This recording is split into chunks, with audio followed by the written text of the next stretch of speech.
last edition of Fernwood University. So it's been a 4-part series where we've had people come in and chat about different food security issues, from green walls to the history of food and drink in Victoria, to Jesse tonight talking about aquaponics and about Mason Street Farm, which is an urban farm in town. Just wanted to let you know also about the fruit hunters, which we're showing at the Belfry on April 11th at 7:30 for $10. And so all of the proceeds from that will go towards Fernwood's Neighbourhood orchard, which is being planted beside the Fernwood Community Centre this spring. So check it out. There's a poster out there and some flyers kind of floating around, but April 11th at the Belfry. And so I'll introduce Jesse now and give you a little bit of info about Mason Street City Farm. And so it's on a 1/4 of an acre market farm nestled in the part of North Park neighborhood, which is it's actually on Mason Street, obviously, Mason Street Farm, just off of Cook Street. So you may have walked by it. It has a big school bus and big fence made out of bicycle rims. It's a pretty colorful, awesome spot. I know that when I first moved to Victoria, I was like, wow, somewhere like this exists in Victoria. This is awesome. So it's been a green space in the city where a diversity of people with a diversity of skills come together in the ancient and cardinal act of growing food. This 1/4 acre has been in cultivation for over 20 years and currently provides food to local restaurants and members of the community. So tonight Jess is going to be talking about the farm itself, about its internship program, and about their new greenhouse aquaponics program. So thank you so much. Thanks.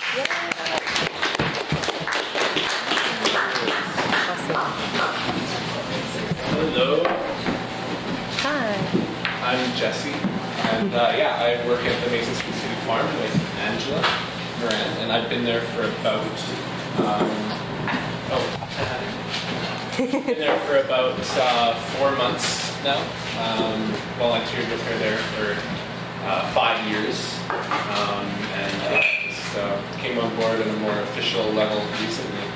I'll just start by giving a brief little history of myself, so you know where I'm coming from, and then talk a little bit about the farm, talk about aquaponics and sort of the Victoria community food system and what we're trying to do.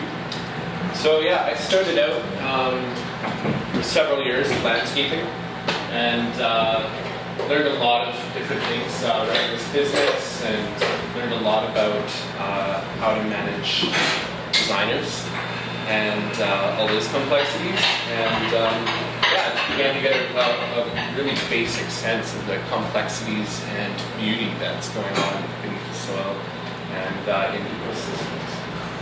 But I started to get, you know, after many years, slightly, I wouldn't say bored, but feeling like there was more or deeper direction that I wanted to go in, and I wasn't quite sure. So I did what a lot of people of privilege from North America do, and I went to Thailand to have an existential crisis of sorts. And while I was there, yeah, I just realized it's really time to get busy, time to get going, and get on to things that I really feel are more in line with my heart path and my great goals with my direction. And so I came home and got rid of my business and was led here. This is the Bullock Permaculture Homestead down on Orcas Island, which is actually, funny enough, about 20 miles northeast of here. It's American Gulf Islands, and we refer to this place as Bliss Paradise, because it really is.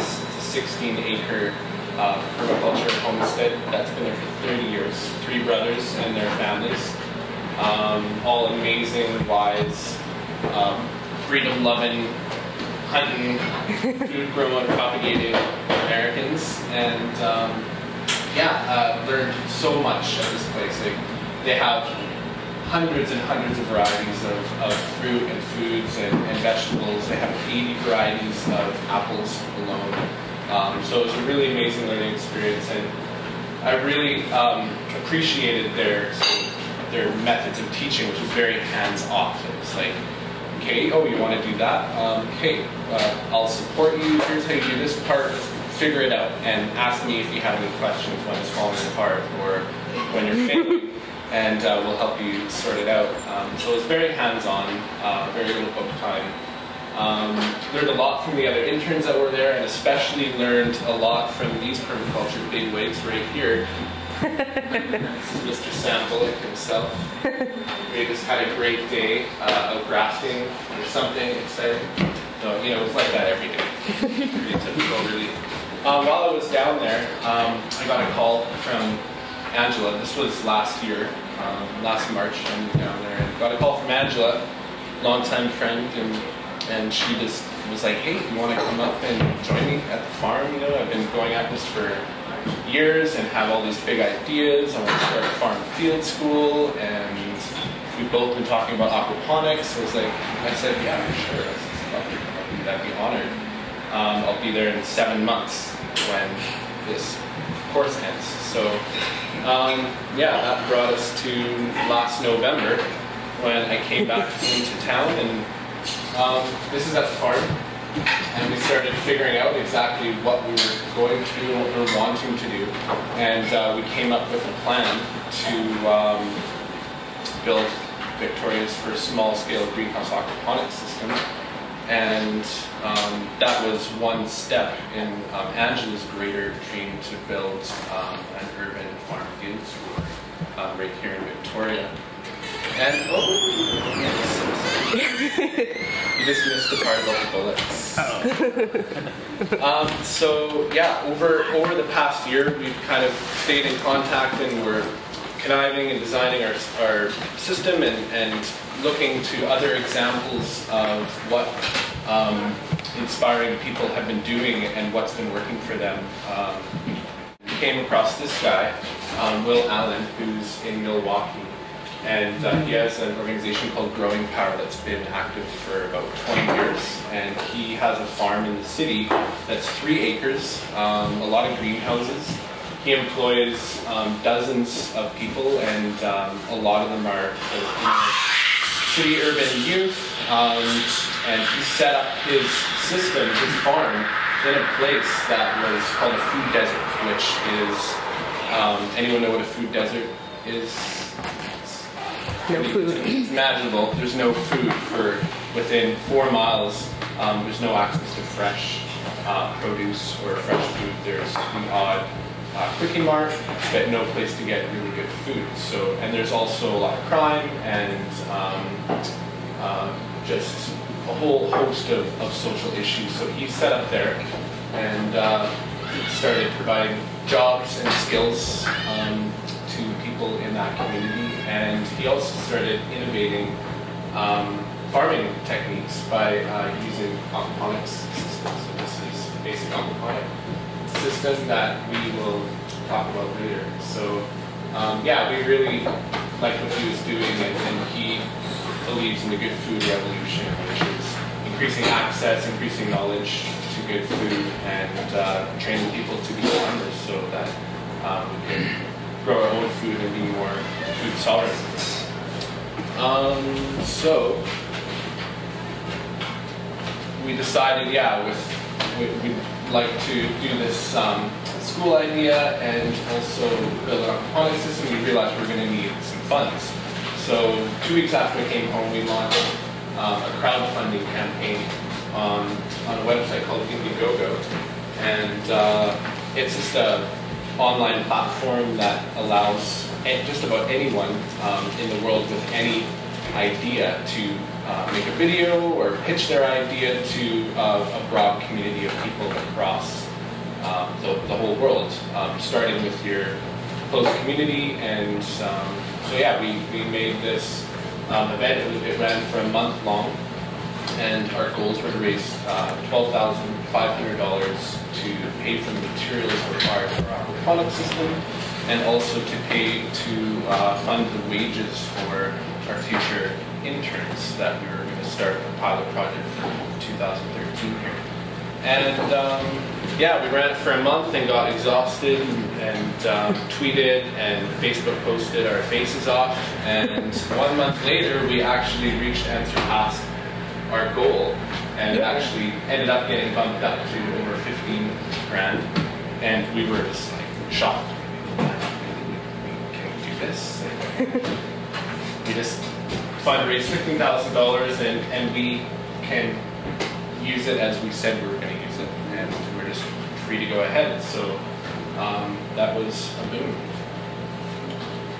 Next, so I'll just go into a little bit about the farm here. As was mentioned, we're a quarter acre just down the street in Fernwood here, our North Park neighborhood.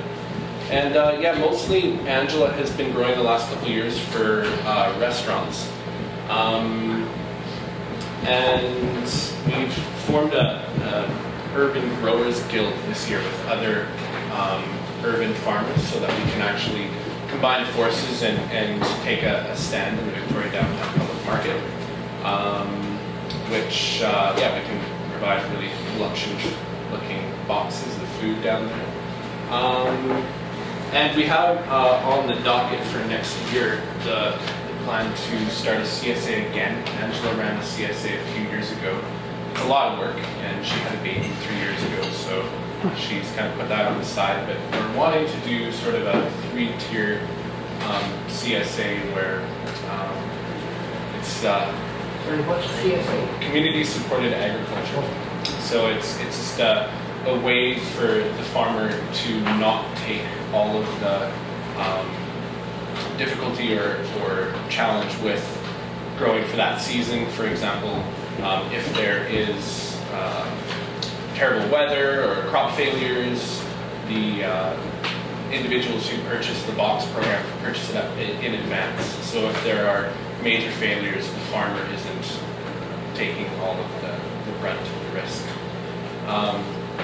So we'd like to offer a CSA that has multiple tiers, sort of depending on people's income brackets, what kind of barriers they have in their lives, if they're a multi-income household or a single-income household, or how many children they have, just to try to deal with the problem of everyone having access to quality, healthy food, and also ensuring that the farmer does actually get paid somewhat for their work. We do several other community projects. One is our flock share, which is there's 6 people in the community that share our chickens, and everyone takes responsibility for opening their doors in the morning and closing them at night, collecting eggs, paying for the chickens, paying for the feed, and everyone shares in the harvest of the eggs. So, and then the farm gets all the benefit of their poop and their incredible voracious appetite to deal with compost and turn it really quickly into a product we can use to grow more food. So that's our flock share. Pacific Rim College has been coming for the last couple of years, and we do little workshops with them. They do a lot of different programs at that school, but we're doing a little hands-on experience with propagation, soil management.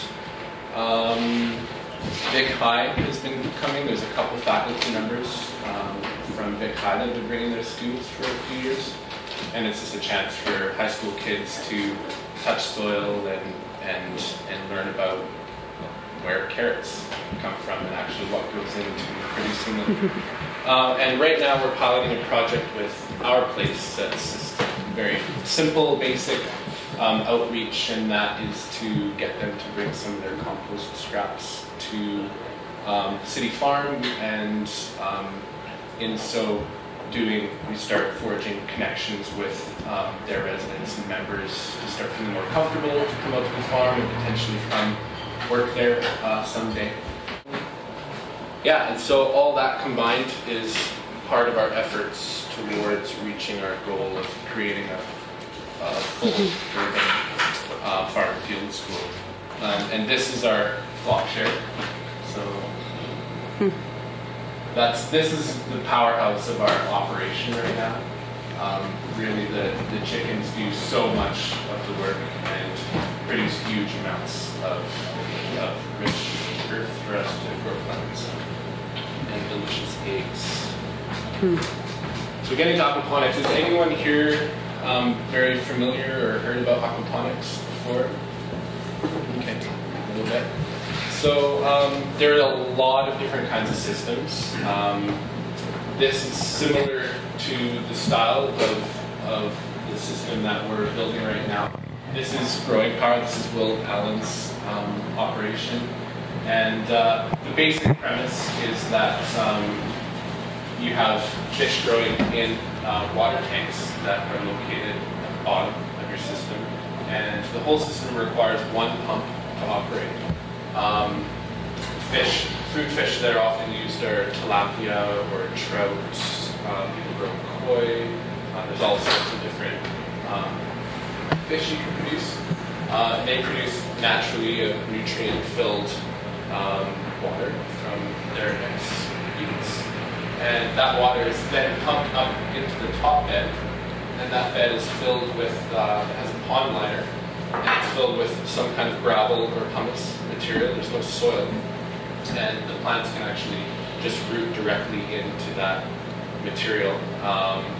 And the water level kind of rises and falls, so it's always being oxygenated, and there's always this nutrient-rich liquid meeting the plant roots. And there's just a lot of biological action in that bed. There's a lot of bacteria, worms will even live there, and those bacteria and those worms break down the nutrients in the water and make it accessible for the plants to actually uptake and grow to clean the water. And then the water is followed by gravity down into this lower bed, which is obviously a shadier bed growing a shade crop. In this case, it's watercress, and it runs for a second run of cleansing, and then ultimately falls back into the fish tank right here, clean.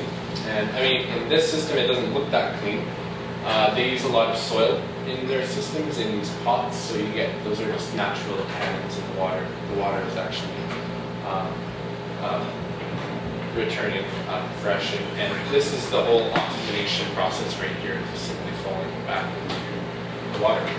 So this is a media grow bed, or media-based aquaponic system, which is really good for smaller scale systems, and it's really good for stacking. You'll notice one of the amazing functions of it is in traditional agriculture, in a greenhouse, we would have this 4-foot wide bed in this greenhouse, and that would be it.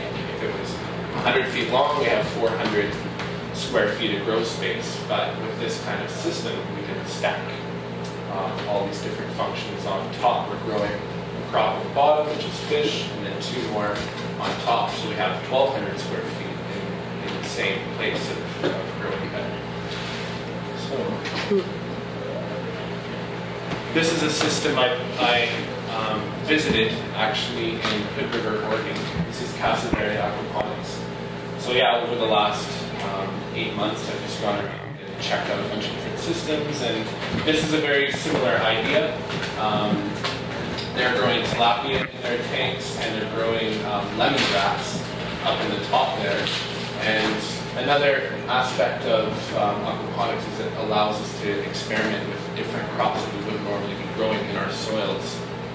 Here also, the use of the greenhouse can really expand our season and expand the availability of plants we can grow. I'm really excited to experiment with growing turmeric and ginger, wasabi on the lower levels that are more shade-loving plants. They love living in flowing water. But you can grow just about any crop in this system very successfully. Next. So this is still Casaverde, and this is a really genius, very simple design that they had built. This is what's called a wicking bed. So it's a more traditional soil-based growing bed. It's on the ground. The bed is 18 inches deep, has a pond liner lining the whole bottom. The top foot is regular compost and soil, and then the bottom 6 or 8 inches is actually a gravel or a pumice. and there is a layer of root barrier and soil barrier to protect the soil from going into the gravel.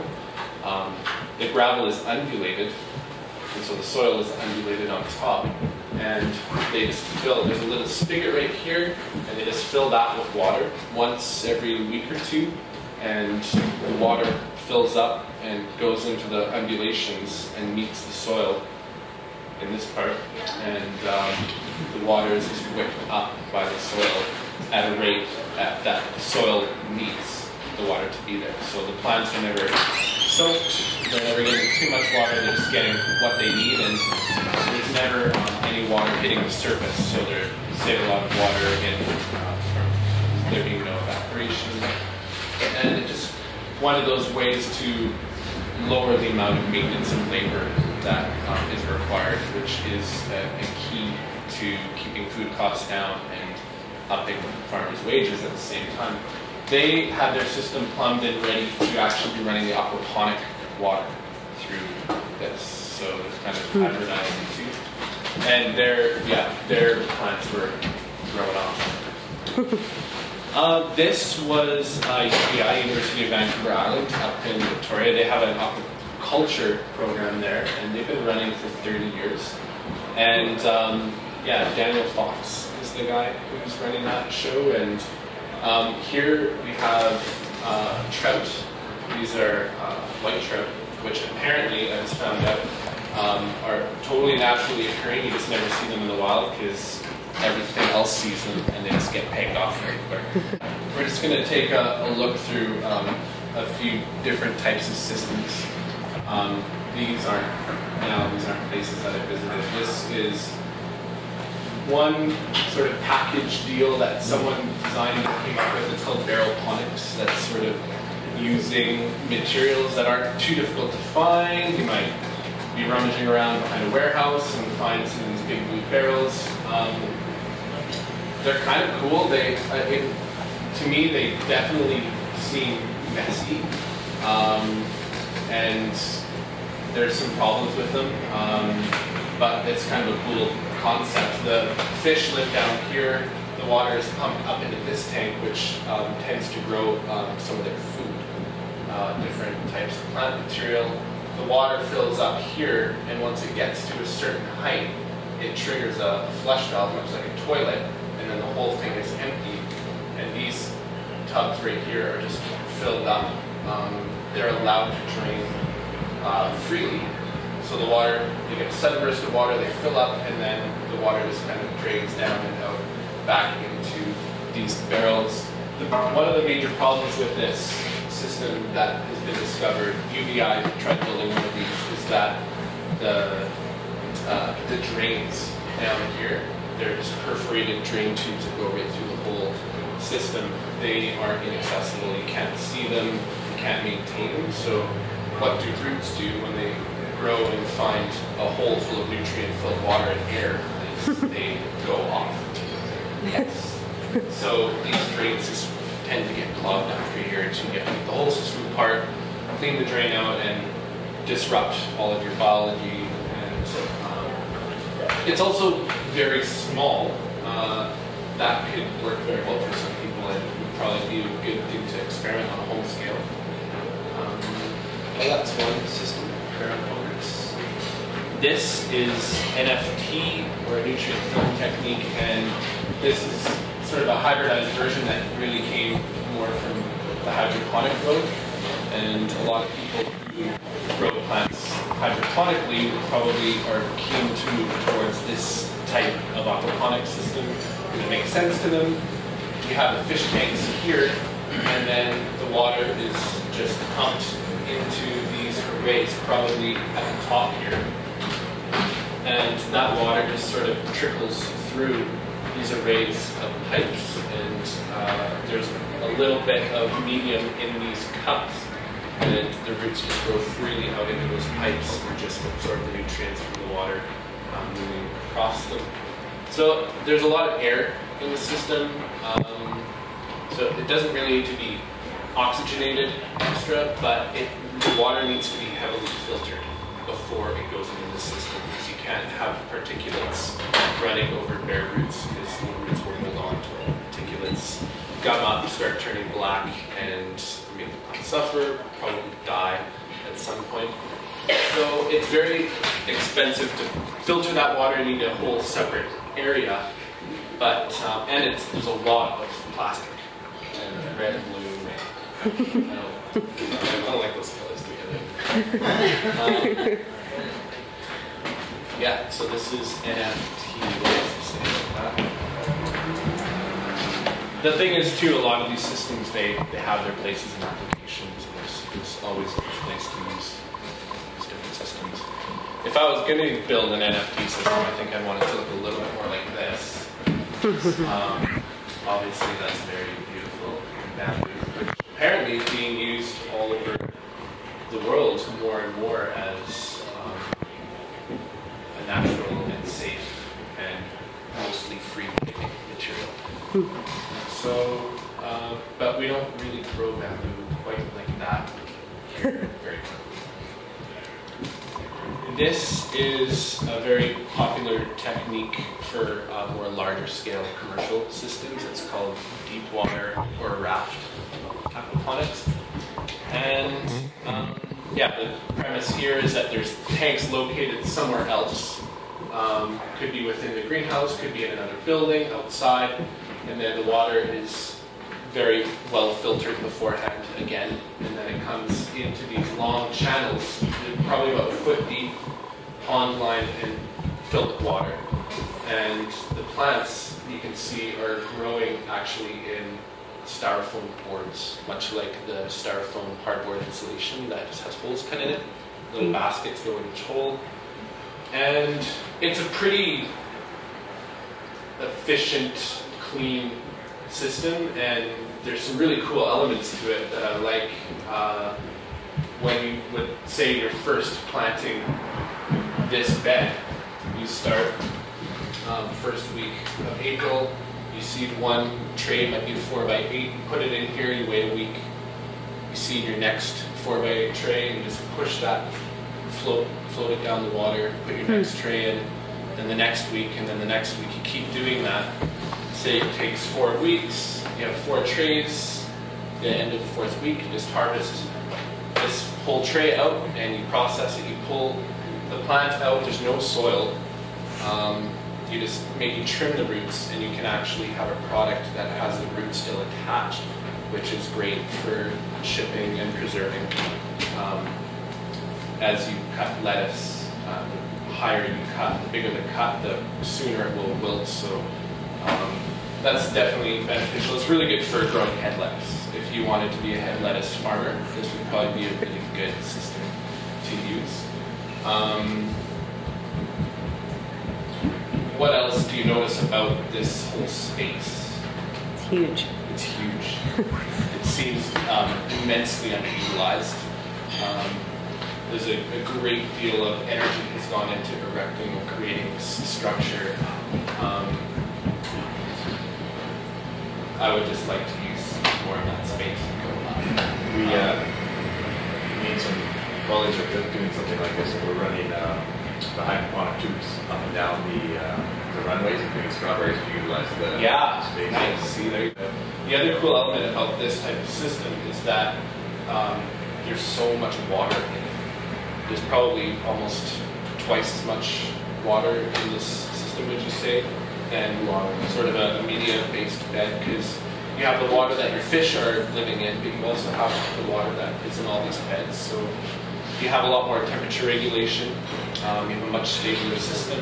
The more water you have in a system, the longer it'll take for that water to change temperature, for the pH to change. So it's just a more resilient environment that can withstand environmental changes. Something for you to know too that we're doing that we haven't seen yet is we have putting shrimp underneath.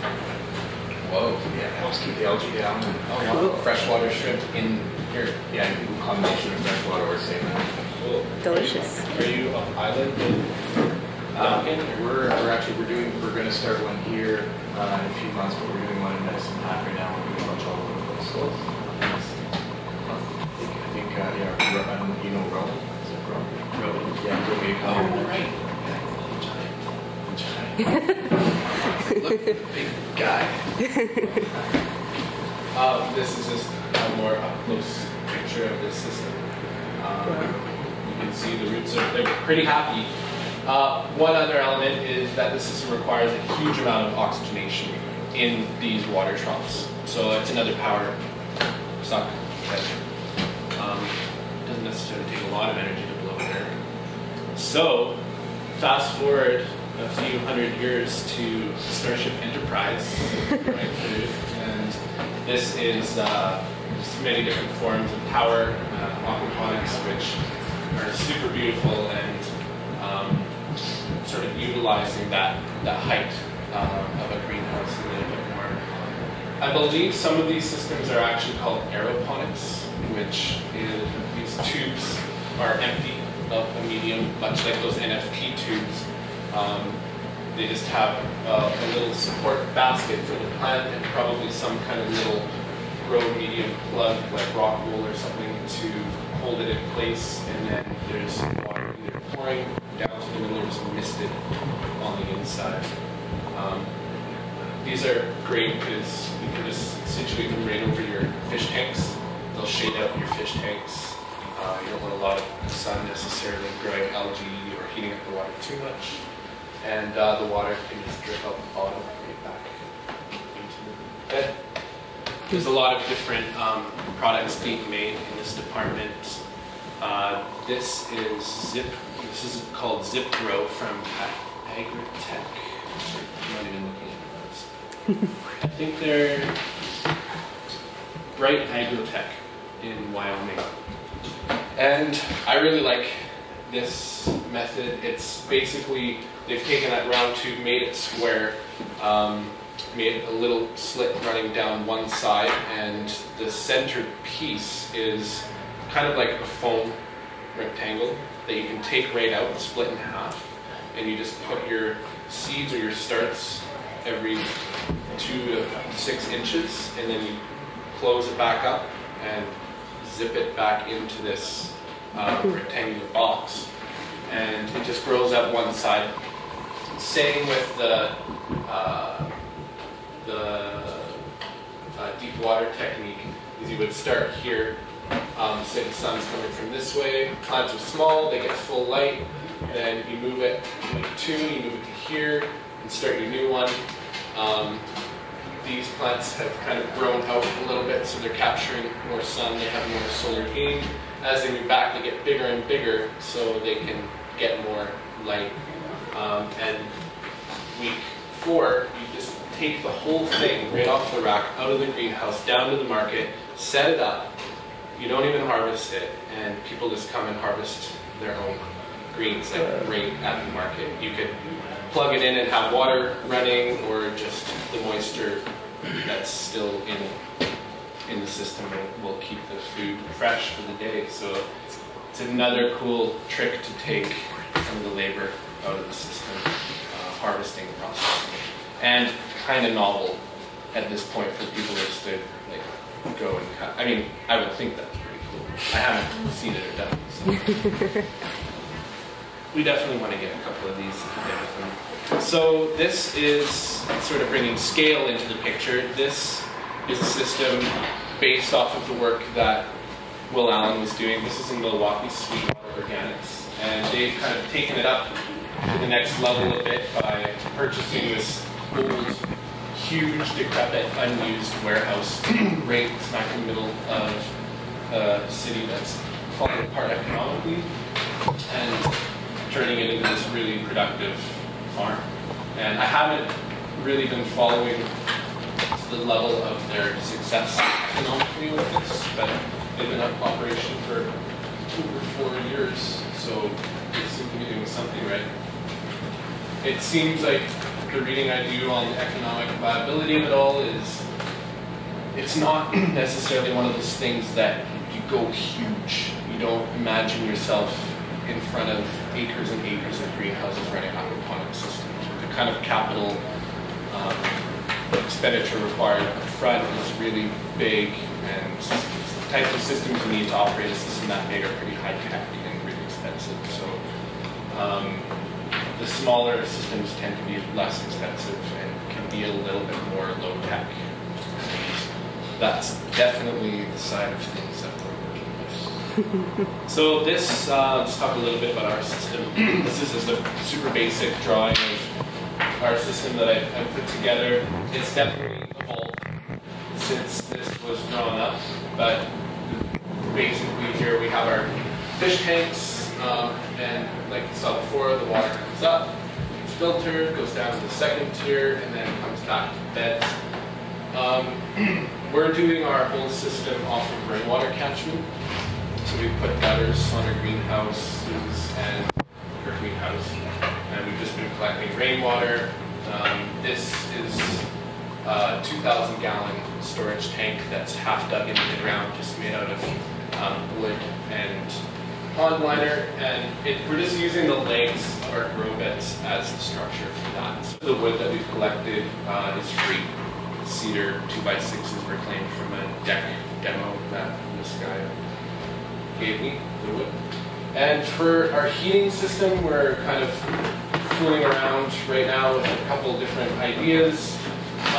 One that we're definitely going to do this year and could be very effective is a giant hot compost pile, or actually just a huge pile of slowly decomposing hutches, and coil several hundred feet of pipe into it and run a small either solar powered pump or grid tied pump, and just you have a heat exchanger in the tanks and you have that circulating. We really only need the system to be heated, and that's just the water to be heated for about 3 months of the year. Down in Hood River, Casa Verde, the system that I visited, they have very similar winters to us. It's quite great. It probably gets a lot colder, and their tanks were 75, like the optimal temperature, 75 degrees Fahrenheit until the beginning of November. And then it was only then that we started cooling down, due to the fact that there's so much water in there and it's in a greenhouse. So there's about a 4-month period, 3-month period that we have to up the temperature. The other option that I'm really excited about and got a taste of, built a small one down at Bullocks last year, the wood gasification heater.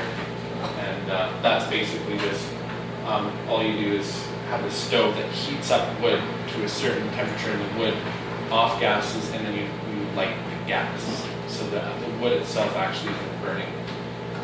And that produces a smokeless, very clean burning fire that keeps the carbon in carbon form and doesn't add very much CO2 to the environment. And put a heat exchanger in that and then run a line to heat the water. Do that technique. The other bonus to that is that the byproduct is a very stable organic material called biochar, which we can, for one, use as a filter medium to take out tannins in our system, but it's also a very immaculate home for bacteria and different biology to occupy. So what we're adding to this system is kind of taking this out. We want to experiment with that deep flow technique. So we're going to put part of this bed to be a deep float, and then we really want to do that kind of strawberry thing running off of this height, the NFT technique. And then we are going to put some towers in over our fish tank, so we can see what works. And it seems like there's a lot of different systems work really well for different crops. So we want to grow a broad variety of crops, so we'll do a bunch of different techniques. And that is our greenhouse that we built in January and February.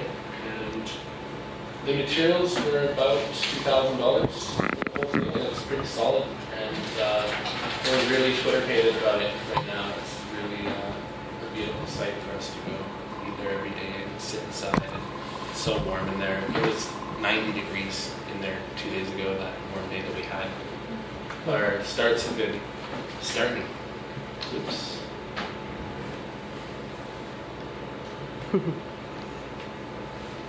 So yeah, this is the end wall. We're going to install some vents.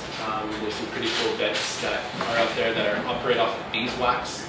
So it's kind of an automatic opening vent. Once it reaches a certain temperature, 85 degrees in the greenhouse, the beeswax melts and it just pushes this little hydraulic arm and the gate opens, or the window opens, and when it goes below 85 degrees, the beeswax hardens and it closes. So I'm going to do a little bit hands-off. This is the basic design for one of our tanks, and that's a 1,000-gallon tank. And this is a style inspired by the bullets, and it's using a material called hog wire, or you could use a lighter gauge fencing material. This is a fencing material of the metal squares that is used to make fences for hogs, and it makes a great compression ring. And there's an overlapping joint that we just connected with a lot of little wires. We put a carpet in there as a protection layer, and also as a barrier to keep the pond liner from aging through the rectangles. And then we just put a pond liner layer into the whole thing. And basically that cost us about $250 in materials for 1,000 gallons, which is pretty cost effective considering the minimum you'd pay for a reservoir is usually $1 per gallon. So I've seen operations that have these 1,000-gallon tanks, they've got them for $4,000. It's astounding. So it's a really effective way, low-tech way to hold a lot of water. And then you can see that little spout coming out of the wall there. We just managed to throw this thing together during a week that we knew it was going to rain a lot. So we just banged it together. Didn't make it look too pretty for the first round, just so we could get collecting our winter rains. Because once it dries up here, it really dries up. So we got it. We need to collect 5,000 gallons for the system. And in 2 weeks, off of half our greenhouse, which is roughly a 300 square foot roof surface, we gathered 1,000 gallons. So it's awesome. So water is a major commodity. Sorry, I missed the thing on the beeswax. What does the bee, is for opening and closing windows? Yeah, there are these little vents. It's like just a window that has this little arm in it that's filled with a canister of beeswax. Oh, so it's like paraffin wax. Is it? It expands and contracts. Yeah, oh, exactly. Okay. It expands and opens the window, and then it solidifies at a certain temperature and closes. What? Yeah. Okay, that's genius. Where'd you get that idea? Or? Well, there's it's just a product that's out there. The Casa Verde farmers that I visited in the Hood River, they use those, and then I came back here and heard that they carry them at Lee Valley. Yeah. Speaking of chemicals, aren't you worried about just what's in the rain that you capture? I am worried about what forms on the greenhouse over a dry period. Pollution-wise. Ultimately, yeah, I mean, what's in the rain, I mean, what's in the air that I'm breathing in the city every day, all the time anyways? It's a good question. I haven't really actually thought about it. Send a couple of samples to the lab once in a while. Right. I don't think it costs very much. Right. I mean, I'm kind of a little bit more concerned about the water that runs through all of our aging pipes in the city and is from rain anyways, coming a long ways. So you think like the fish will do a good job of filtering in the plants and everything like that? They had chloramines and runs through PVC pipe. Those are the two things that I've always been curious, not to get a lab test of it, to reservoir, but get lab test of tap water. Right.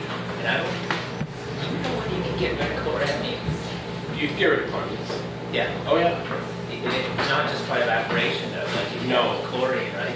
No, there's different products. There's what's it called? It's like black powder hydrolyzed or humic acid. It's a powdered humic acid that removes chlorine. It turns water brown, so it's thick with tannins. Then there's liquid chloramine removers, like water conditioner you get for your fish tank that takes chloramine out. but I don't know if that makes it any better to drink. I'm not sure what that's made of. The brown would work for agriculture, maybe. Like, Pardon me? the brown water would work for agriculture, maybe then. Maybe. It kind of comes at cost of it. It might freak people out a bit. It's not expensive. Oh, But I think, yeah, having people come to our system and see the fish swim around in brown water, it's really like, yeah, cook me up on a roll. But keep doing that. Oh, God. You know what? I don't know if you see.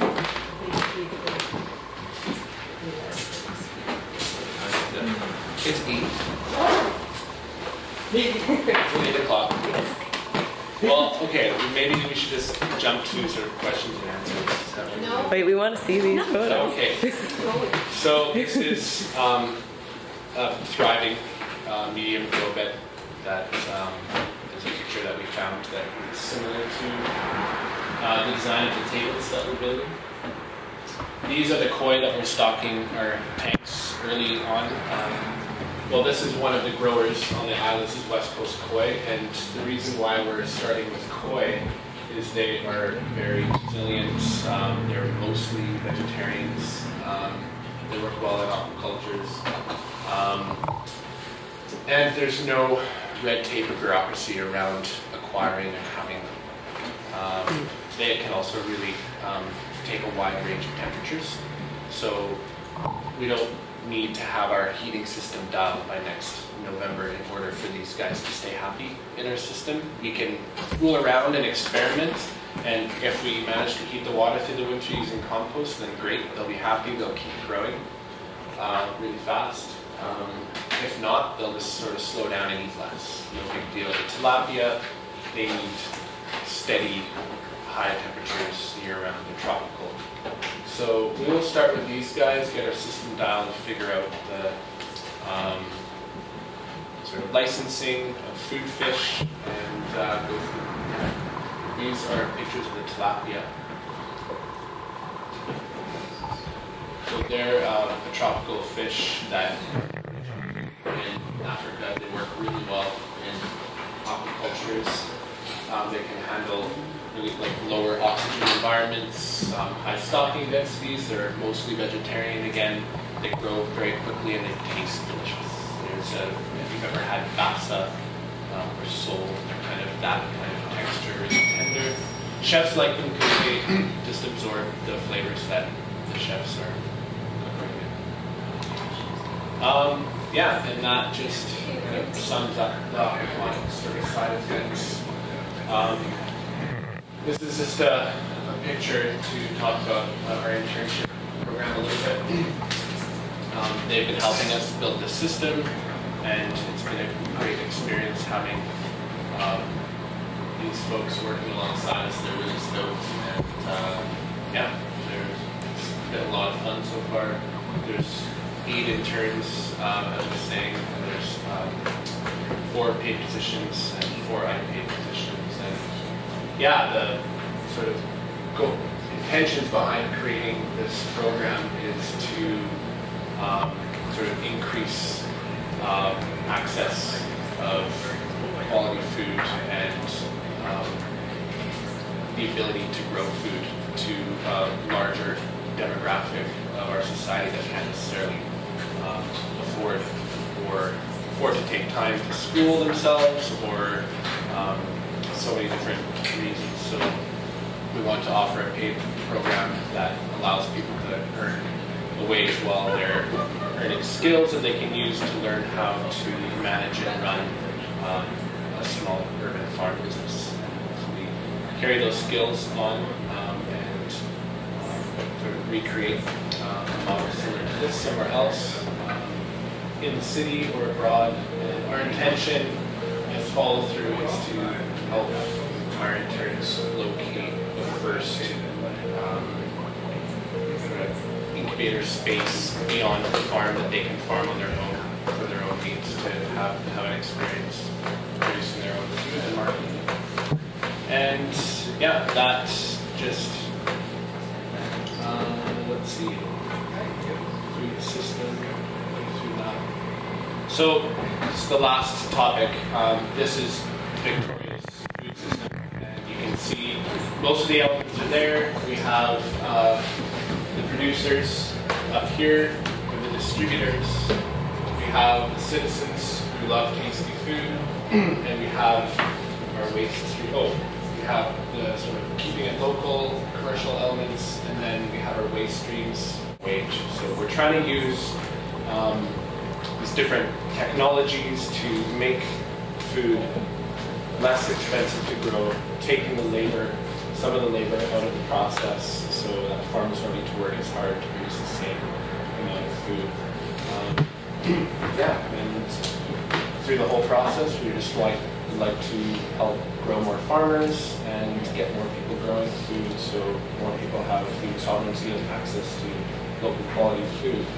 And doing it all in a city is a great way to bring awareness about our food system to the majority of people who live in the world today in cities and don't really have that connection to what goes into growing food, where it's coming from. People walk by the farm, they see us in action, they see the chickens, they see these huge plants with luscious, juicy fruit on them, and they laugh and jump up and down sometimes and come in and just so excited, and they have an aunt that grew food and they grew food 60 years ago and they tell us all about it. And it just creates a bit of an atmosphere of excitement and engagement. So that gives us the opportunity to talk to people about our food system and some of the great things that are going on, some of the challenges we face, just to kind of help slowly change the mindset and understanding of this complex issue that affects us all so much. That is thanks very much.